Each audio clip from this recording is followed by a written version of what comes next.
আমার ঠাকুমার ৯৫ বছর বয়স। হাঁটতে চলতে পারেন না, বিছানাতেই বসে থাকেন।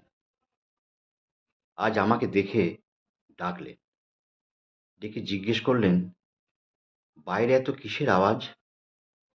আমি বললাম, ঠাকুমা, তুমি জানো না, রাম ৫০০ বছর ঘরছাড়া, ৭০ বছর কোর্টে কেস চলেছে। তারপর গিয়ে রাম আজ অযোধ্যায় নিজের ঘরে ফিরলেন। আজ আমাদের খুবই আনন্দের দিন ঠাকুমা, তাই চারিদিকে আনন্দ উৎসব হচ্ছে। ঠাকুমা আমার কথা শুনে মাথাটা নিচু করে বসে রইলেন। আমি জিজ্ঞেস করলাম, ঠাকুমা, তোমার আবার কি হলো? বললেন, আমার রাম তো কোনোদিনও ঘর ছাড়া ছিল না।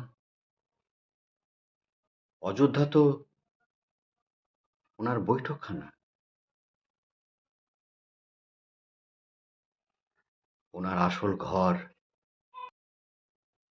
আমাদের এইখানে, এখানে।